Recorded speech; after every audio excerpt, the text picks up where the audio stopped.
What's up beautiful people, सबैजना सन्चै हुनुहुन्छ होला। आज चाहिँ हामी निगाता जान आँटेको। अगाडि चाहिँ हाम्रो सेन्से र दाइ हुनुहुन्छ, पछाडि चाहिँ यहाँनिर म छु, मेरो पछाडि चाहिँ सबै साथीहरू छन्। अब वेदरको कुरा गर्ने भए चाहिँ यहाँनिर चाहिँ पानी पर्दैछ भने उता निगातामा चाहिँ पानी पर्या छैन। यो चाहिँ म पढेको जापानिज ल्याङ्ग्वेज स्कुल हो है। आजदेखि यहाँबाट नि टाढा हुँदैछौँ हामी चाहिँ 10-15 मिनट अब गाडीमा हिँडिसकेपछि यहाँनिर हाइवे रोडमा छिरिसक्यौँ। होचोहरू लागेर चाहिँ यहाँनिर बाहिरको भ्यूहरू चाहिँ केही देखाएको छैन। अनि सकेसम्म म राम्रो भ्यूहरू तपाईँहरूलाई देखाउने छु। यो अगाडि देख्नुभएको बुद्धको ठुलो स्ट्याचु चाहिँ इबाराकीको उसिकी भन्ने ठाउँमा छ है। अनि नजिकै हुनुहुन्छ भने तपाईँहरू पनि यहाँ यो ठाउँमा भिजिट गर्न सक्नुहुन्छ।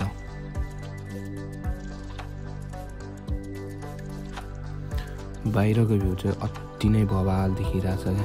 यतानी जङ्गल अनि धेरै पर हेऱ्यो पहाडहरू है। वेदरको कारणले गर्दाखेरि चाहिँ जति नै फोकस गरेर खिच्दा पनि यस्तो साह्रो क्लियर जस्तो आँखाले देखाएको छ त्यस्तो चाहिँ अब यहाँनिर क्याप्चर गर्न सकिरहेको छैन। बाटोमा जाँदै गर्दाखेरि चाहिँ यो सुरुङ मार्ग आउँदै पनि हामी धेरै ठाउँमा जानुपर्ने रहेछ।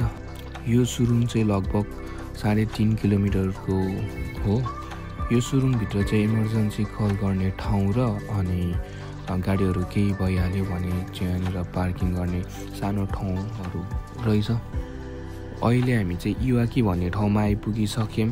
अनि यहाँबाट चाहिँ अलिकति भ्यू चाहिँ अलि राम्रोसँग देखिन थाल्यो। अनि पानीहरू रोकिन थाल्यो अनि बादलहरू पनि हट्दै गयो। त्यही भएर भ्यू चाहिँ अलिकति राम्रो देखिँदैछ। माथिको डाँडामा चाहिँ मस्त हिउँ परिरहेछ। क्यामेरामा नदेखे पनि बाहिर चाहिँ हिउँ परिरहेछ। त्यहाँ देख्न सक्नुहुन्छ पर डाँडाहरू सेतै भइसक्यो। करिब 2-3 घन्टाको यात्रापछि चाहिँ हामी यहाँनिर खाना खानलाई चाहिँ सबैजना झऱ्यौँ। अनि मैले चाहिँ यहाँनिर यो कुबारी सेतो खाना आँटेको यस्तो छ, देख्न सक्नुहुन्छ। हामीले खानाहरू खाएर थोरै रेस्ट गरेर फेरि पनि लाग्नुपर्ने हुन्छ। बाटोमा जाँदै गर्दाखेरि चाहिँ यस्तो बवाल ठाउँ देख्यो कि है, तपाईँले पनि यहाँबाट देख्न सक्नुहुन्छ। वरिपरि पहाड अनि माथि चाहिँ हिउँले चट्ट ढाक्या अनि त्यो माथि हिउँ परिरहेछ। त्यहाँ चाहिँ सेतै छ, तपाईँहरू देख्न सक्नुहुन्छ। यस्तो बवाल भ्यू देखिरहेछ नि। झन् नजिक गयो झन् राम्रो देखिन थाल्यो। अनि यहाँनिर चाहिँ स्केटिङ गर्ने ठाउँ रहेछ। अनि त्यो हिउँले यहाँनिर सेतो देखिराख्नु भयो होला, त्यो चाहिँ स्केटिङ गर्ने ठाउँ रहेछ। अनि एरिया चाहिँ ठुलो रहेछ तर खतरा देखिरहेछ है। यो चाहिँ मलाई चाहिँ फुजिसानमा जानुभन्दा पनि यता आउँदाखेरि चाहिँ एकदमै रमाइलो लाग्यो। अहिले हामी चाहिँ यामागाता भन्ने ठाउँमा छौँ। यामागाताको 360 भ्यू चाहिँ तपाईँले देख्न सक्नुहुन्छ है त। चट्ट लाएर यामागाता भन्ने ठाउँबाट हामी करिब 3.5 घन्टा यात्रा गरिसकेपछि चाहिँ हामी फाइनली हाम्रो ठाउँमा आइसक्यो, निगातामा। अब बिस्तारै म तपाईँहरूले निगाताको एक्सप्लोर गर्ने नै छु है।